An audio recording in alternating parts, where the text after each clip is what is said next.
Welcome to Healing Generations, a podcast creating a dialogue uplifting the importance of healing, strengthening, and supporting our communities, and that addresses the disparities and inequities in communities of color.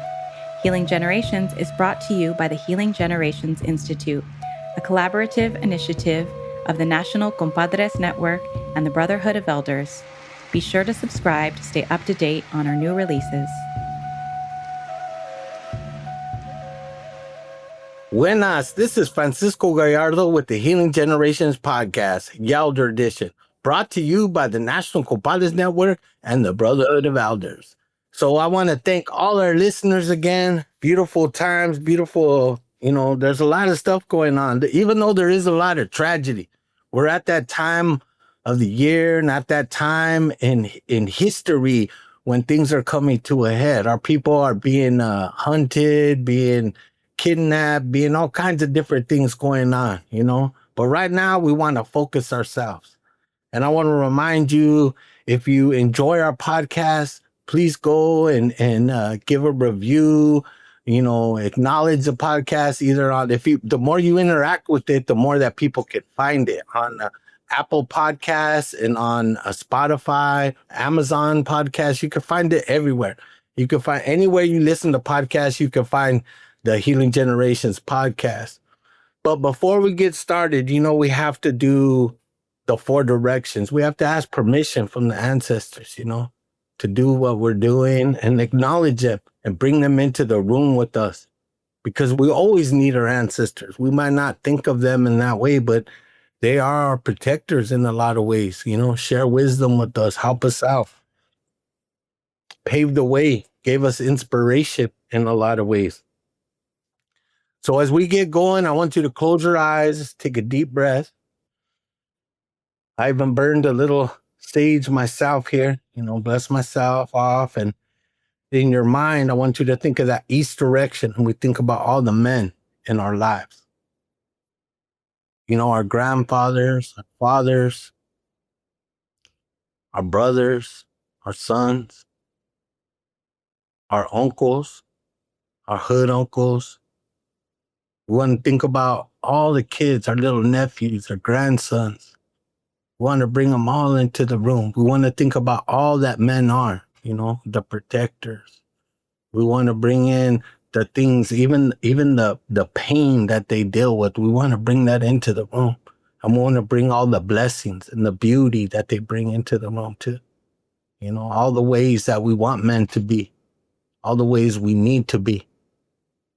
And then I want you to turn to your left. And as you're turning, you're thinking about all our generations of the LGBTQ relatives. They're also under attack in many different ways, So we want to honor their blessings, the way they carry themselves, the way they are. We want to bless them in that way.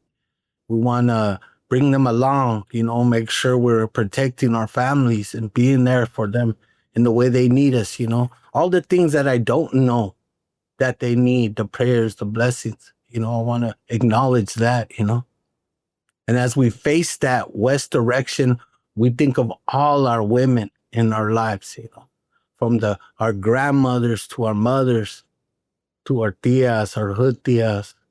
We think about our nieces, our daughters, our granddaughters, our coworkers, all the women in our lives. However we see them and we meet them and we hang out with them, we want to bring all their blessings to us, and we want to bring all their pain too. We want to remind people of the things that cause our women harm, like domestic violence and SA, all these different things that happen, more than anything, just the lack of acknowledgement is probably the most painful. We want to think about them. And we want them to bring all their blessings, their nurturing, their connection to the earth, all the beautiful blessings that they bring to us. They provide life. They nurture us. They help us. Every single warrior has a mother, be it a man, woman, child. It doesn't matter. We want to honor the women in that way. All that they bring, even those women who can't have children, we want to honor them too. We want to honor each and every one of them in that way, that they're going to have this beautiful blessings, and we're going to protect them and listen to them,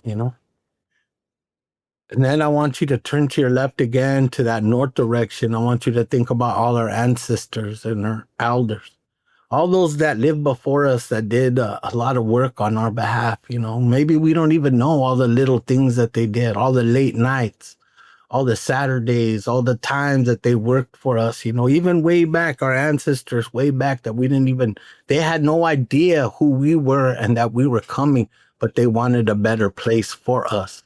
So we want to think about them in that way. And then we want to acknowledge our elders, our relatives that are still here. They have a lot of wisdom to teach us, a lot of knowledge, a lot of blessings. We need to acknowledge them. So if you have a mom, dad still here, or grandparents, call them. Tell them you love them. Ask them to tell you a story. Even if you heard the story 5 times, listen to it another time. Because that's how, when you get older, that's how you live, through your stories. Things that you remember, things that you've been through. So we want to acknowledge our elders in that way, all the wisdom that they provide. And even the ones that have a hard time, they still deserve love. How do we make sure they're okay and, acknowledge them in that way? One day we're all going to be there. So we got to create a culture that we take care of our elders, And then we turn left again and we face the south direction. The south direction, we think of all our children, even the babies that are not even born yet. I know several women who are pregnant right now. And just the glow that they have, the blessings that they bring, we want to think about those babies. And we want to think about those newborns, the little toddlers, the way they act up, the way they laugh, the things that their little personalities come out. We want to think about them. We want to think about the elementary school students, how excited they are to learn. And we want that excitement to keep through, all their elementary school years into middle school. We want to acknowledge the middle school, that transition period where you don't know if you're still a little kid or you're trying to be a teenager. It's a tough time. We want to think of those kids and do good things on their behalf. We want to think of the high schoolers, all the way from the underclassmen, the 9th, 10th grade. They have a hard time. That's a critical moment in a lot of young people's young lives that they don't realize will affect them for their whole life. So we want to think about them in that stage, that age. And then the rest of high school into college, we want to acknowledge that journey. If that's what they want to go to a trade school, they want to do something with their lives or become artists. We even have young people who are, in their own way, they're medicine people. They just don't know it yet. They're still trying to figure it out. So we want to acknowledge whatever dreams and hopes that they have. And then we want to acknowledge the sun, the beauty of the sun. Right now in that summertime sun, it feels so good. Sometimes it feels overwhelming, but it feels good at the same time. We want to acknowledge that the way the sun helps us, helps the plants grow. We have this relationship with the sun. We'll acknowledge it. And then we want to acknowledge Mother Earth, all the beautiful blessings she gives us. Right now in that summertime, things are growing. Vegetables are growing, fruits are growing for us.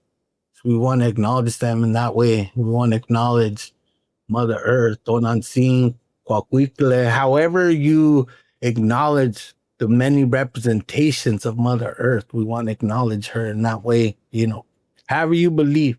And then in the center, I want you to just think about creation of life. Whatever you believe it, I'm not telling you what to believe or how to believe, but whatever you believe in, there's that miracle of life. And I want you to think about that you're a miracle, literally right now. You're a miracle. You're a blessing in many ways to many people. So we want to acknowledge it in that way. I want you to take another deep breath. All right. Thank you, Palabra. Thank you for everyone taking your time and really acknowledging the directions in that way. I would suggest, if you feel a little disconnected in many ways, every morning ground yourself, bring in that 4 directions. Have a cup of water in front of you. That's the first medicine, water. We want to think of that water in that way, how we want our day to be. We want it to be good.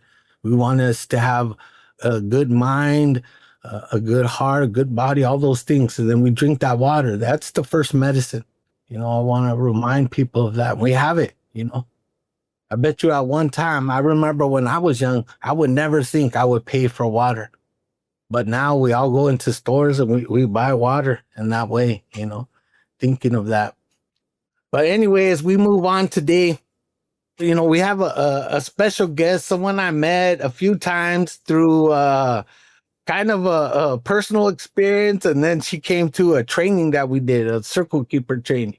And I want to make sure, we're really lucky to have her on today, not only as a young woman, but also kind of connecting our roots, our medicines to how to apply them today, how to actually use that medicine. And when I mean medicine, I mean our traditional practices. How do we use that to protect ourselves?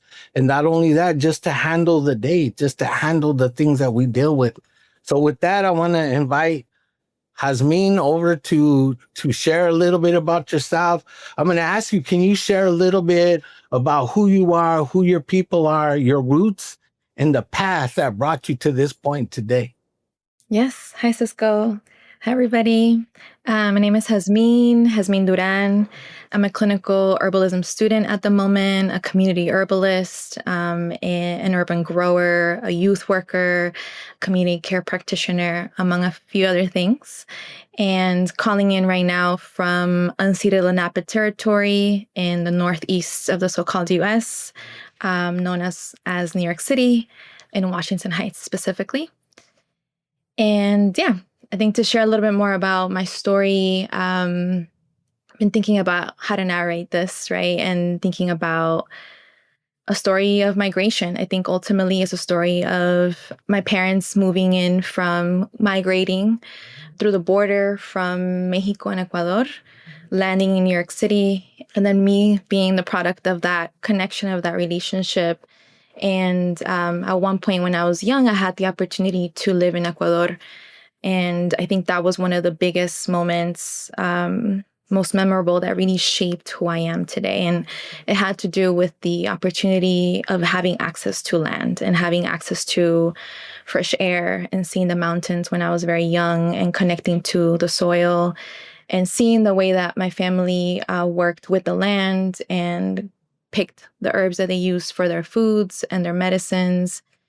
And then having to return very abruptly back to the US after almost 4 years of being socialized as Ecuadorian, socialized as a person from South America in that way, and returning to the US when I was about almost 9 and being kind of planted in Washington Heights, which is a community that's predominantly Caribbean. A lot of folks from the Dominican Republic live here. It's now known as Little Dominican Republic. And feeling this disconnect around, I'm not really sure who I am. I'm not really sure where my people are. Folks speak a little different than I do. I also don't speak English. I'm learning how to navigate being here at a very young age and kind of moving through this piece of, again, being a migrant. And so having a migration story like my parents did as well, but now at a younger age of returning here, having to go to ESL classes, and trying again to just fit in, who am I? Where are my people? And I think that's a question that has been ongoing. I'm 32 years old now, and I'm still figuring that out in many ways. I feel a bit more solid and secure in some of what I've discovered and what I've unearthed, rather, in the last couple of years. But yeah, essentially through journeying of schooling, college, and whatnot, I became more aware of different identities, right? And so acknowledging now that my peoples come from the Andes, what we would know as Quichua Cañari, in what we now call Cuenca, Ecuador, kind of like that region, the Sierra region. And then on my mother's side, my grandparents were Nahua and Mixteco. And that's a language that they spoke. And that was one of the last generations to fully speak the language and being a descendant of those lineages from the south of Mexico, what we know as Guerrero, Mexico. Those are my peoples. And yeah, kind of understanding where I am, why am I in unceded Lenape territory, what's my role here, what am I meant to be doing? And I think that's just an ongoing question.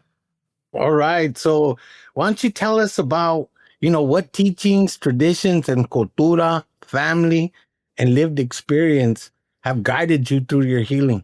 How is all that, all what you described, how does that help you in dealing with, just growing up? Sometimes we have a lot of trauma growing up in various ways. How did that touch you, and how did that also help you?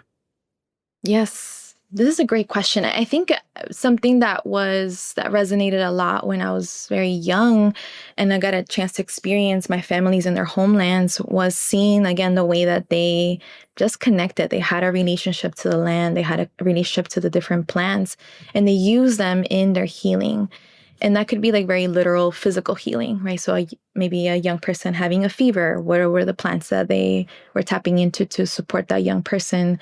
And I share that story. That was one of my stories when I was very little, seeing my grandparents in Mexico support me through a fever that we couldn't quite break for a bit. And the way that they helped me with baños and limpias, and that was part of their offerings in their communities, and folks would come to see them to help them with different ailments. And then again, when I come to the States, there's this kind of like break that happens in that I don't see that anymore. And it's also not being reflected in my surroundings anymore. And so there's a loss that happens. And I think we know that, right? When migration happens, assimilation starts to happen. And there's a bit of loss around so many things: language, traditions, what we eat, right? Access to plants, foods, etc. And so actively experiencing that and then allowing kind of that to just fully take effect. And so I remember there was a moment when I was fully assimilated and I didn't want to speak Spanish and I didn't want to do the remedio casero, or like a home remedy that my mom had. I didn't want it. I wanted a medicine from the pharmacy, NyQuil, because I wasn't feeling well.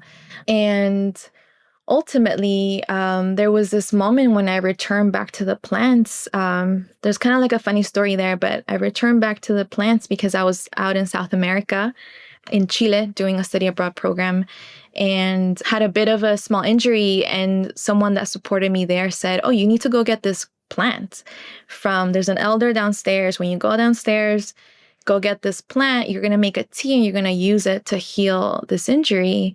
And I think something happened in that moment. And I was around maybe like 21, 22 at this point. And that's when it triggered, right, this memory. And I think a lot of the work is around memory, this memory about this is how our people supported themselves.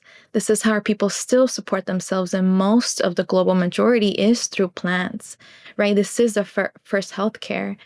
And so when that happened, I remember upon returning back from that program, I went into a deep dive into trying to find someone that I could learn from, right? I wasn't close to family down south.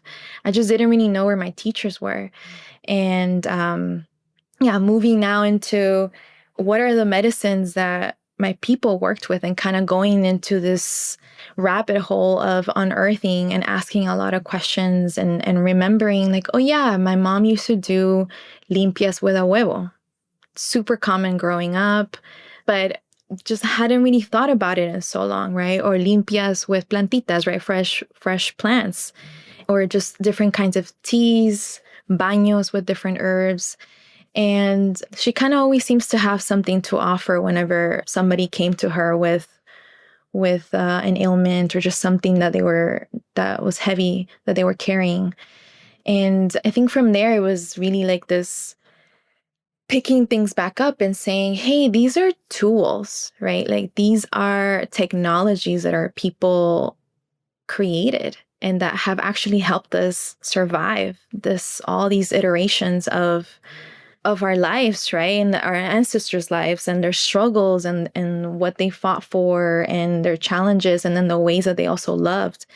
And I was lucky enough, very fortunate to find different elders and teachers to work with, I think it was very important to me to find BIPOC teachers to connect with.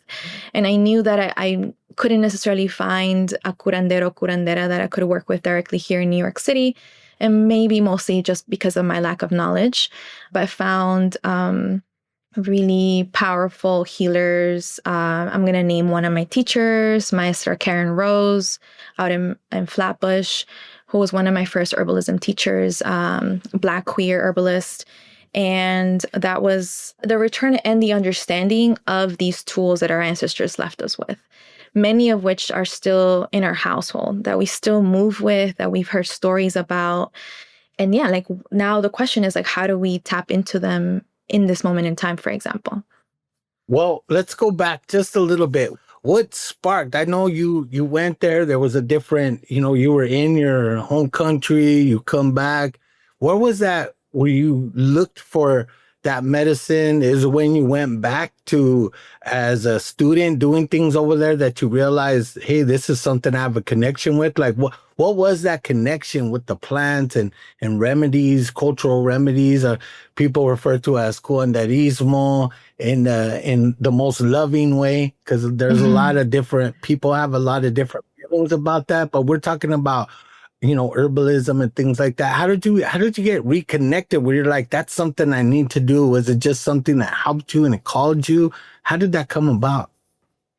Yeah, that's a great question. So my teacher, Karen, she talks about you being called, and that is calling you back, right? So it's like this dialogue between this interest and like, why do I have this interest all of a sudden, right? And it's like there's this interaction there that's asking for your attention. It's saying, hey, I need you to explore this or dive into this a little bit more. And so while I was in Chile, this person told me to work with this plant called matico. And then I went into Google search and I was like, all right, like this herb helps with all these things. And so I started using it. And when I came back, then I was asking again, I was asking my mom a lot of questions about what are some plants that we work with naturally at home or just that we know are part of our lineage. And there were plants that, again, I remember being like, oh, I remember you seeing these around the house when I was younger, like ruda or melissa, like lemon balm. And it triggered a memory of like, this is something. And I call it ancestral, like a spirit memory, right? Where it was like, this is something that's part of your lineage and like your ancestors have worked with these in the past. That's why it feels so familiar. And I love when people share stories like this because it's right there, right? It's like this, follow the thread. It's saying, yeah, why is there an interest? It's because there's something back then, maybe from another life or maybe one of your ancestors' lives of that connection, that deep connection to plants. And sure enough, then I understood more about my grandparents' work. And I was like, yeah, they were using herbs to support people, including their own family members, including my mom when she was very young. So yeah, it was this memory that really kind of like sparked a fire. And I didn't know what to do with it. I remember feeling very overwhelmed because I was very moved by it, but I just didn't know where to go. And I remember just going into research to figure out where I could learn from. And so, as you mentioned, there is curanderismo, espiritismo. There's just so many different iterations. And when you say those words, people have different understandings and different things pop up in their brain. And I think at the very core, we're honoring the relationship that we have with our local plants and our local tools, magic tools. It could be with our elements. And the way that different healers, and everyone has a different way of doing this, has learned to evoke and work with those energies. And I think something that's really important to know is that it's very specific to the locality of that person, right? And so it's kind of like, these are the plants that I'm working with because these are the ones that I know and I've seen them grow day in and day out. In the same way, I've lived with my mom in her apartment for, I think before I moved out, like 20, 25 years. And like there are these trees I remember just like I've seen all the time, right? Like all those 25 years, this tree was right there, is still there. And so you start to build a connection to that locality, to the geography, to the landscape. And that's what's happening, right, with healers, is that they learn those plants deeply. They build those relationships and they learn how these can be used in different ways. And so plants allow us to expand our awareness and also expand the way that we work with them. Right. And like working with them also, I think using that terminology can be interesting. The ways in that we're building relationship. And I think that's the way of our peoples is that we build relationships. It's not so extractive in that we're just taking. We're building a relationship and we're seeing that plant go through a cycle. And we know now, hey, we can't really use this medicine because the plant is like dormant right now, or we need to wait till it blooms and then we can harvest the flower. So herbalism really tells a story of the ways that we connect and we observe patterns with our landscape and we build an intimate relationship. And curanderismo then expands to also talk a little bit more about the spiritual piece, which I think in our tradition, in this tradition, is very specific. And so we understand, I think the way that my grandparents have taught me and the way I've learned from my mother as well, we understand that physical ailments are a result of a spiritual misalignment. There's something that's happening spiritually or emotionally that's impacting now the way that your body's feeling. And so at the root, we're saying we need to understand what that is. And I think one of the biggest practices that we have throughout the Americas and in the Caribbean and throughout the world is this practice of cleansing and moving energy. And I find that to be the most genius because it's essentially saying, we need to move this out of the body before it hardens and becomes sickness. And so that is why a lot of the work that we do usually starts with una plática, right? We're conversing about what is happening with the person, what they're experiencing. And then we move into some sort of cleanse that's going to help move that out. And then from there, we kind of continue on with whatever else would be next, depending on what the person is experiencing. But yeah, curanderismo expands so much. We use prayer, we use pláticas, which kind of would be the present day equivalent of like therapy, like talk therapy, where you're just talking to someone. We use masajes. There's all types of different like pieces that kind of create curanderismo in the way that we know it today. So you started acquiring this knowledge. You know, I'm a practitioner in something similar, not quite. It's very intense in a certain direction. But, you know, for me, I had to experience it a few times and build this relationship. It took me a little while. And I mean, I wasn't even sure what it meant. You know, I wasn't even sure, like, is this what it feels like? Because there's really no way, even though people have talked to me about it, there was no words. It was a feeling. It was an unspoken thing. You know what I mean? And it's still hard for me to put words to that relationship, you know, but it is a relationship, a give and take, listening. There's a lot to that. You know what I mean? But how do you use it today? Like we're talking about, you know, what's out there right now. Our people are suffering emotionally, spiritually. There's a lot of relationships getting torn apart. And even if you don't have a direct fear of getting deported yourself or getting removed, there is the fear that you could be mistakenly accused of not having your paperwork in order. Like it feels so random that everyday people are just freaking out, right? They're like, this is an attack on our community. And there is a level of susto involved.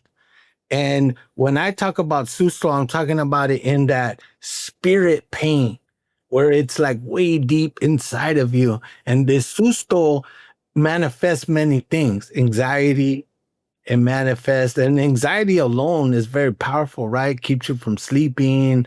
Either you don't have an appetite or you eat too much, either one, to cope.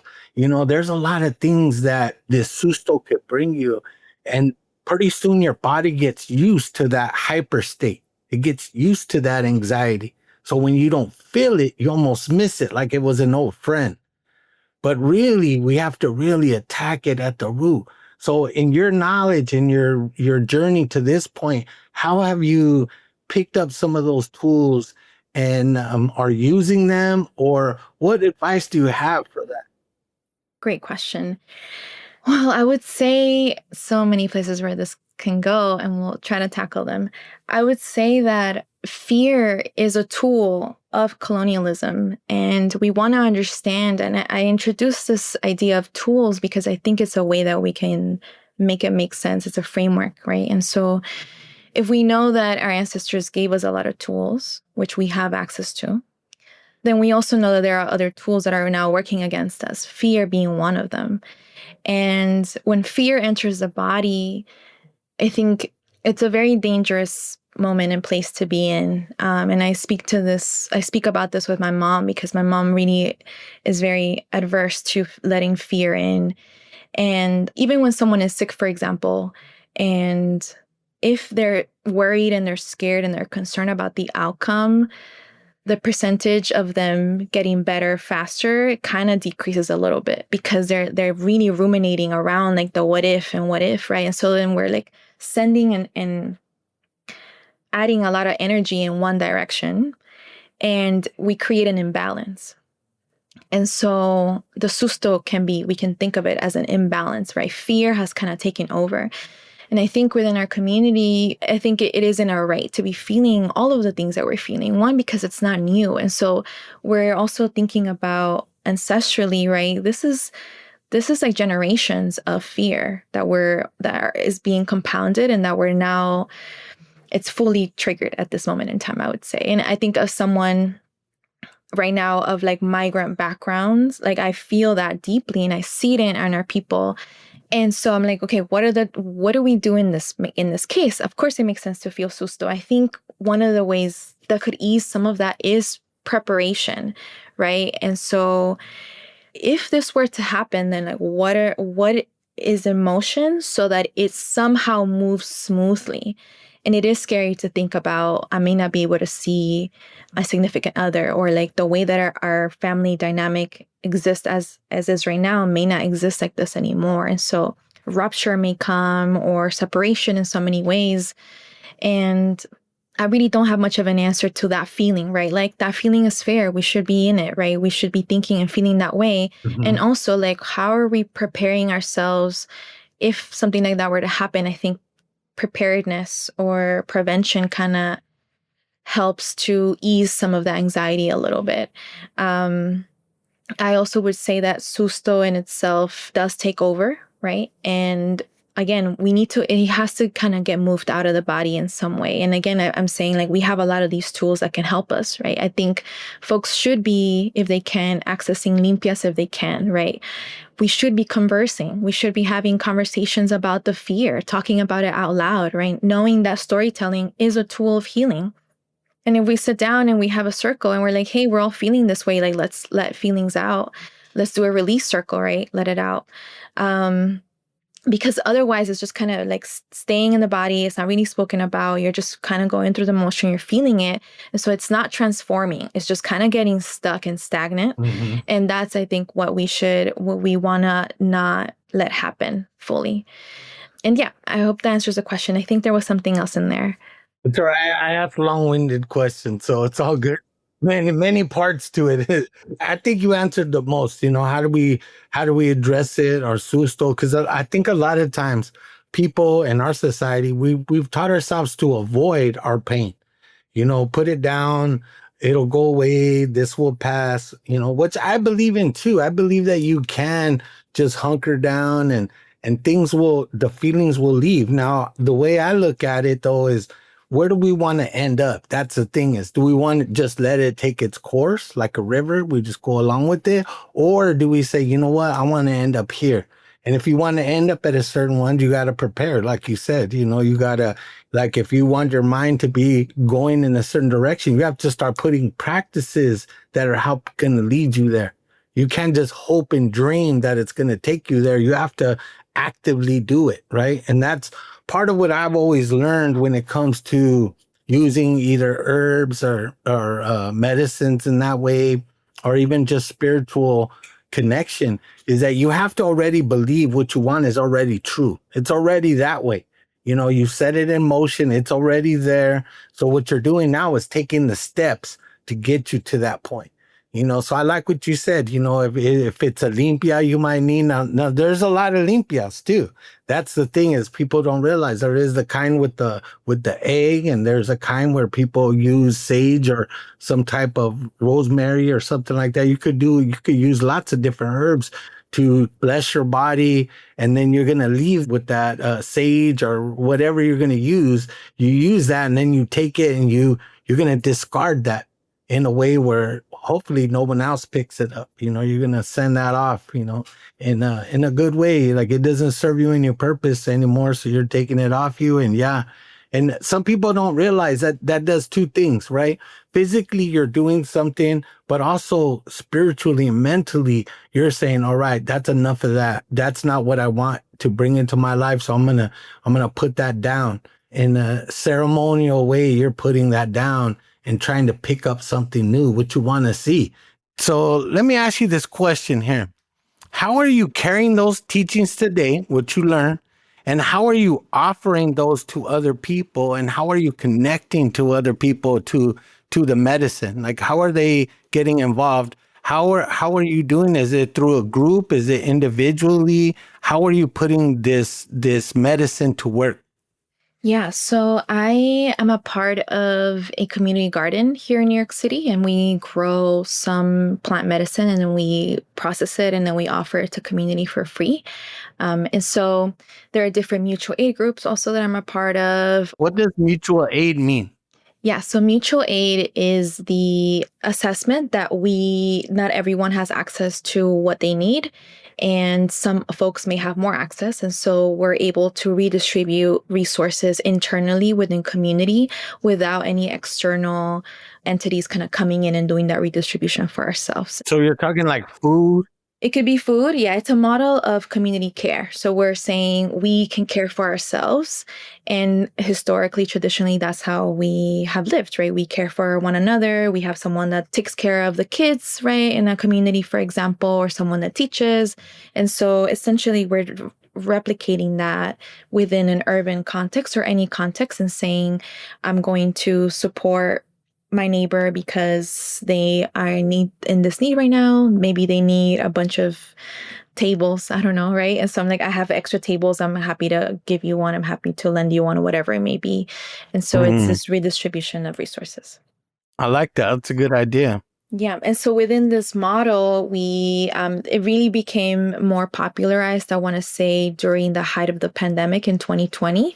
And different communities came together to create networks of mutual aid. Some are around, for example, just like the area that we live in. It could be maybe a mutual aid group for migrant folks specifically, or whichever iteration or like identity or however it is that they're being broken up. And so folks are redistributing resources. And so with this community garden, we grow herbs and then we redistribute to community for free. We distribute food for free, partner with different farms upstate, and then also share the produce that they grow for free to community.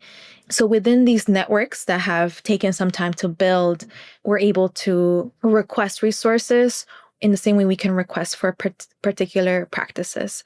And so something that has also popped up recently here in New York, and I've seen also in other parts of the country, are clinics. They could be mutual aid clinics. It could be solidarity clinics where folks are offering their practices for the community, either sliding scale or for free. And I think funding gets a little tricky here. Practitioners are offering their services for free. And so what are the ways that we can support them is a good question.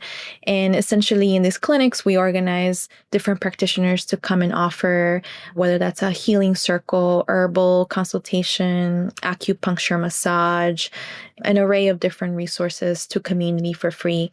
And we share out information, coordinate, and then typically coordinate with a community space so that we can be there, they can host us, and then invite community to come and receive services for free for a couple of hours. And that's a way that we're able to reshare and redistribute, right? Like these resources around practices that can help them in grounding in this moment in time. And really just like a place where people can breathe, right? Just to take a time out and to be present with themselves. And when we're in this state of susto or shock, traditionally we think of it as like the soul is kind of like leaving the body. And there is this imbalance, right, that has been created. And so in these clinics or with these types of services, which a lot we're essentially offering traditional healing methods that we've learned from many different parts of the world or different lineages of healing. And we're saying, here's a moment for you to just come back and be present with yourself. Just come back because it's safe for you to come back, even just for a little bit. And so that gives folks a moment, really just a moment. And I think being thinking of how are we able to offer more of those? What do we need in order to offer more of those? And I think to get to that point, we want to assess the tools and the access that we have available. And everyone has some level of access. And by that, I mean, like, someone can say, I have a printer at home. I have a printer at my office. You can come and print flyers there for free, right? And that's a resource, and that's supportive, and that's helpful. And I think in this moment in time, we could get a little bit stuck on wanting to be the bigger activist, or like wanting to be at the forefront in somehow or in some way. And there's just so many roles that we can plug in and we can take on at different moments in time. And I think folks that have these tools, right? Like if they're able to offer them, how do we create a space so they can come and offer those services, right? If you are a farmer and you have extra herbs, like, can you donate those herbs? Like, what are the things that we can donate based on what we have access to? Again, the printer is an excellent idea. Usually we're always like, where are we going to print the things that we need?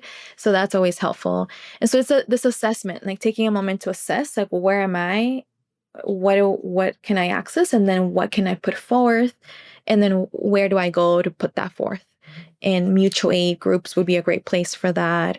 Yeah, I like that idea. It reminds me back in the movement days. I'm sure this happened even during the 20s, during the Great Depression, during other things, that you create these co-ops, right? Co-op in healing, in food, right? They had these co-op stores where they would pull their money together to buy more in bulk, so it would be cheaper, and then they could help distribute it amongst the people. But also organizing, right? That there's many roles to play. Maybe you're an admin person. You're good at organizing data and getting that data out there, right? So, you provide a role. These community co-ops are definitely a beautiful thing. If it's a clinic, if it's all those things, and I want to remind you that wherever you live, like here in LA during the protests, I noticed there's been a few different places. This one I love the name, the Sana Clinic, right? Mm-hmm. And it goes back to that basic healing and invoking that, the medicine of the frogs, and that really it comes down to the connection of transforming one's wound into a blessing. And that's kind of what we're talking about here. We want that medicine of our people to be there for us. And sometimes we need our neighbors, we can help somebody or they can help us. But I love that idea. But it's also one of those things I want to remind the folks that all these people who do the work need support. And I don't mean just financial support. Of course, financial support is good. If you got a couple extra dollars and you appreciate the service they gave you, kick it down. If you don't have money, what else can you provide? Is it a space? Allowing people to meet in your space. Some people have businesses, right? And they're like, well, my business is this, but I don't have a lot of things, but I have this big backyard. Maybe I could bring everyone together in my backyard. Everybody has something to offer. And so that's very important. And that's that community health model that I think a lot of people are trying to produce, or try to reproduce. How do we provide more of these spaces for people? And me, myself, healing circles is healing or / talking circles are one of those things that to me is definitely a way of dealing with the collective anxiety. Because I think some things you need to say out loud. You need to sit there and listen to one another. And sometimes when you hear that and you're kind of involuntarily shaking your head like, yes, I agree with that because I feel that way too, but I didn't want to say it. I didn't want to be the first one to speak it out loud. But I think it's important that we all do our best to share with one another because it normalizes the unnormalness of what's going on right now, right? It normalizes that we can't control everything that happens. We can't control the way ICE is reacting, our governments are reacting. I mean, what's scary about today is we have a lot of people who were wolves in sheep clothing, right? They pretended to be something, but now that it's out in the open, they feel free to say whatever they want. And those words hurt people. Their actions hurt people in many different ways. And collectively, it hurts our people. And I get it. Sometimes as me as a Chicano, I sometimes look at the world through my view, and I realize there's all kinds of different immigrants too. We're talking from Africa, from the Dominican Republic, from Asia, all these different. Here in LA, we have just like in New York, it's very multicultural, way more multicultural than where I grew up. That's for sure. I grew up in there was only 2 or 3 groups, and that's it. You didn't get much diversity here and there, but to hear you say that is important. How do we bring this collective medicine to our people in a good way? So if you were talking to somebody who's just starting out, they want to help out, right? To someone just starting their healing journey, what words would you want them to hear from your heart? Yeah, I think to connect it to what you just shared, we have been sold or told that we heal individually, right? You deal with your pain by yourself. You're just on your own lane. And so what we're saying is like, no, we actually heal, and we can heal in community, right? And so we're suffering right now as a community. So let's kind of see each other in that suffering, because from there is that we can begin to heal together, because you're saying, hey, I'm not alone, right? Like my neighbor is also experiencing this, right? And so this idea of like loneliness, and it's just you're the only one going through it, it's not it, right? And so you're being reflected, you're being seen, you're being validated. And from there, I think we can come up with so many types of creative ways that we can feel empowered, right? Because I think what the fear does, susto does, is that it disempowers us, right? And that's when we also need to be super careful with, is when we are feeling disempowered, and so much can happen in that state. And so to have a people or to have a community that feels empowered, and they're like, hey, maybe ICE will come here, but we're going to figure it out together. Or we have a plan in motion, right? That feels already easeful. It's like someone's got my back somehow, or someone's going to help me figure this out somehow.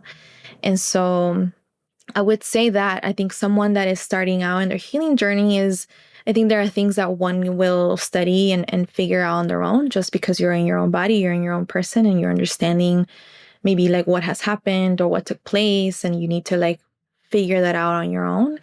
But from there, like we also, again, like don't be afraid to be seen and to let yourself be seen by sharing with other people your pain, right? Because we are hurting together, we can heal together, we love together, right? We also, like our ancestors have left us with so much. It's not only the struggle. And this has been said many times, right? We have a lot that has been passed down that is joy, that like our dance, our music, right?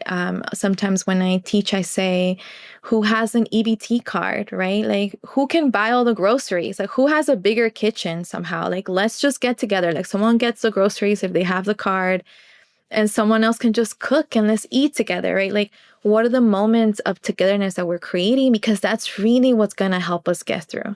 Right? Like folks dancing, and where we look into the history of dance and the history of drumming, like this is what got the spirit through.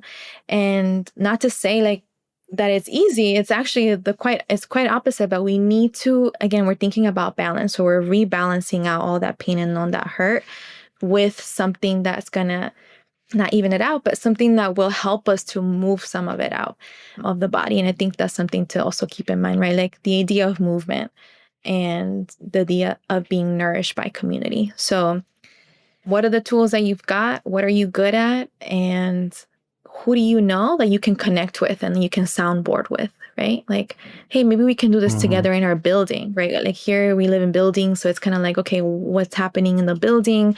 Folks have gotten into the habit of sharing just extra things that maybe they don't have. So sometimes you see like a little pantry in the lobby, right? It's like, I don't need all these beans, or I don't need all these cans of who knows what, right? Let me like share it downstairs because someone else might need it.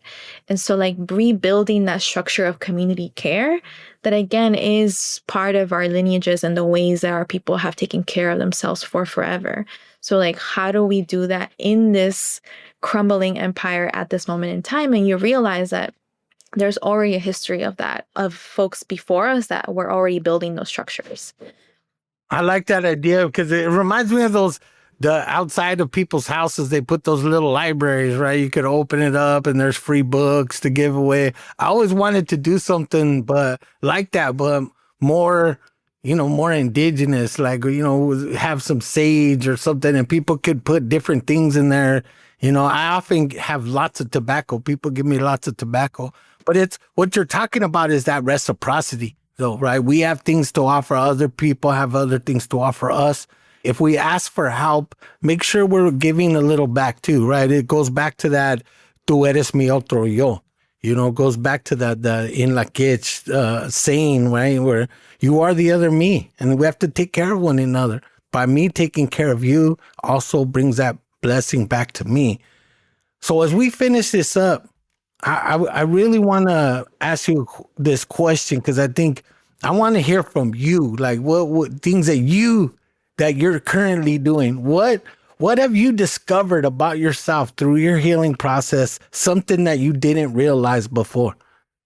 I think I'm trying to assess the level of capacity that we actually have, and I think capacity can be.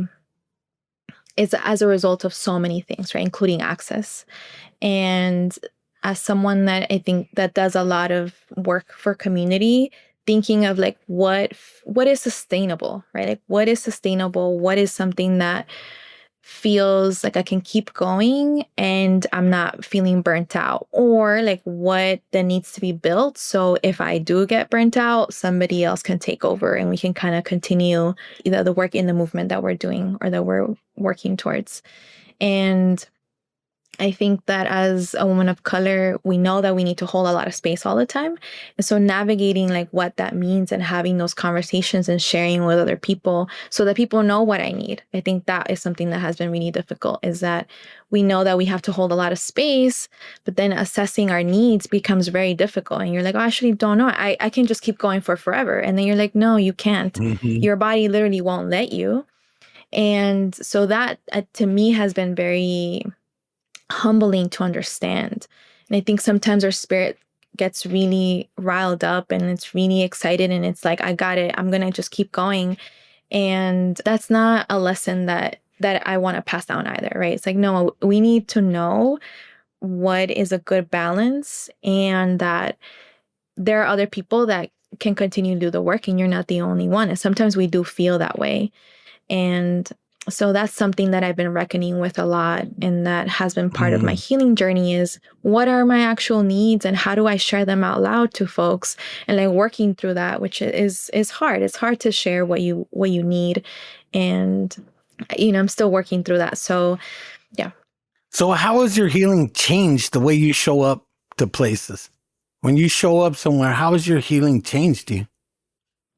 Now I receive an ask and then I say, okay, what feels feasible and what is it that I can actually offer that will not compromise me in a particular way. Mm-hmm. And I say that because I kind of got into a habit of just saying yes to a lot of wellness activations. So I'll be like, yes, I'm doing that. I'll be there. I'll see you there.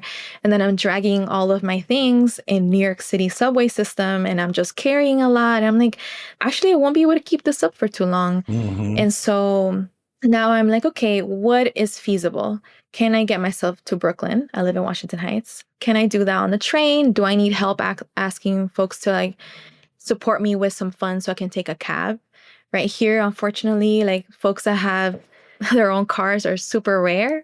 And so we're like usually always navigating through our train system, or we have to take cabs to places, which is the least ideal thing to do. And so yeah, so thinking about those and also it's okay to say, I can't do that now, mm-hmm. right? Like I can't do that today, or I won't be able to do that. But if you have something you can offer, then also being able to share that out loud. And so sometimes I'm like, I cannot be there, but I have a couple of blends that I'm happy to somehow get to you. We can coordinate and you can offer that at the event or something along those lines. And so kind of making those small negotiations to keep ourselves afloat as we're also navigating the heaviness as practitioners ourselves of what's happening in so many ways. And so it's like this double sword of we're feeling the heaviness ourselves, but we know we have to put output, and what's the happy medium there. Yeah, I feel that, a lot of times, even when people ask me for various help, it is recognizing your own limitations, but at the same time, also being open, to me, each of the teachings, it feels new every time, even though it feels familiar, but it feels new at the same time. And I'm really happy that for you that you really learned and had a reconnection to an awareness of the medicines, various ones that you utilize, how you put it together, be it tinctures or different things, you're offering. I really want to appreciate you, especially during these times. And I want to ask you as we close this up, is there any groups you want to shout out or any organizations that you're a part of that people can go find on Instagram or find somewhere that they can support in various ways? Because I know right now a lot of people are looking for something. You know what I mean? Maybe they want to activate something in their community. Maybe they have a few questions or things like that. Who should they get in contact with? And what's the best way to keep track of everything, Jasmín? What's going on with you and all that? Yeah, so I would love to share a couple of resources, right? I would say the work that Dr. Patty is doing with the Sana clinics in LA has been really also inspiring. There's also a lot of work in the West Coast is really inspiring to me. There's also folks out in Oakland with the Freedom Community Clinic. They're also having an amazing conference coming up around community care and wellness and the ways that we're offering this out to community and how to make that happen. And so I know they're having a conference in September, so be on the lookout for that. If you happen to be in New York City or just on the East Coast, you can follow my work at Mesley Medicinals on Instagram or at Jas Durán on Instagram. And there's a lot of different groups here that are doing clinics. We have the NYC BIPOC Community Clinic. They work off of the church that the Young Lords, with a legacy to the Young Lords. And so a lot of their work is amazing, thinking about Reiki, acupuncture, and again, following that lineage of movements, right? And folks in the movements that were seeing what our people needed, right? They were the material conditions of our people is not there. So how are we going to support them, right? We think of the Black Panther Party and the ways that they had their clinics as well, right? The free breakfast program came from that assessment of we know what our people need because we're part of this community, right? Or we're making an assessment based on what they're sharing with us, right? So that's another big piece, understanding and listening to what community is saying. And so I want to uplift the work of, the New York City BIPOC Healing Clinic. The Solidarity Healing Clinic is the one that I organize. And so we're looking to start doing more events this year as we start to see different groups that are working with migrant communities specifically. And so that also gets a little bit tricky. And I'll just share that transparently. It gets tricky because we want to always be mindful of our community's security, right? And so we can't necessarily publicize an event and say, hey, folks, come to this location at this time because we're making it very public. And so we want to make sure that the folks that we're connecting with are folks that have been working with community for a while, that community trusts, and that they can gather community so that we can bring the services to them. And this process has to happen in a way that feels safe for everybody. And so thinking about that, so if there are mutual aid groups in your area, looking for those in your area, folks currently organizing for migrant funds, also that also is a really great way to plug in. And then again, just thinking about what is it that I can offer that feels authentic, but that also feels good in that offering, right? In that reciprocity, without pushing ourselves to think that we have to do so much or do the most or it has to be showy. It's no, it literally is a meal to your neighbor. And getting and building that, because it becomes a practice that we have to practice that, right? It's a muscle that we need to rebuild, and a little goes a long way. And so, those are different ways to plug in. All right. Thank you so much. I really appreciate the reminder that we all have something to offer, no matter how small, no matter how big. The main thing is to make yourself available and receive too. Part of it, I heard you mention about being vulnerable. Being vulnerable is hard, but I could say the best things that ever happened to me in my life is when I was vulnerable, when I allowed myself to take a blessing, even though I wasn't sure if it was right for me. I did it anyways, and it turned out beautifully. And thank you for reminding us of that. We all have something to offer, whatever it is. Basic food, knowledge, all these different things. That this is a movement. This is also a call to action. I want to remind the relatives, that we don't have to just be passive in this. We can resist in many different ways, and our mental health, our physical health, those are all very important to us. So I want to remind everybody of that. Again, the four domains of healing. It's very important that we remind ourselves of the emotional, the mental, the physical, and the spiritual. Make sure you're putting a little bit of attention to each one of those and how they work together. You know what I mean? Do the best you can. And if you want to learn more about the National Compadres Network, you could always go to nationalcompadresnetwork.org. You can go to the Brotherhood of Elders. They have a lot of beautiful information there. And they're connected with the Roots Clinic over there in Oakland. They do a lot of beautiful work too, a lot of, community health, a lot of different ways. And even in Denver, Colorado, there's a clinic there called the Reach Clinic where they're doing the same thing. It's a hood clinic, and there's a lot of our people don't trust the system, the health system, or any system for that matter. And so we have to create these alternative methods. So again, I want to appreciate all our audience. Again, I really appreciate you inspiring. I want you to, if you have any questions or any recommendations for people to be on the podcast and what we're looking for, just so that you know what we're looking for. We're looking for practitioners, people that work in the healing work, or even somebody who's overcome a lot of, problems within themselves, within their communities. More importantly, we're looking for people that are leaders within our people, and leaders can mean many different things. But if you have a beautiful story you want to share, inspiring and about your healing journey, reach out. It's hgp@compadresnetwork.org. hgp@compadresnetwork.org. With that, I want to tell everybody, again, please take care of yourself, drink a lot of water, those kind of things. And remember, we're always here. Palabra. Tlazokamati. Gracias. For more information about Healing Generations and the Healing Generations Institute, visit nationalcompadresnetwork.org and be sure to subscribe to stay up to date with our new releases.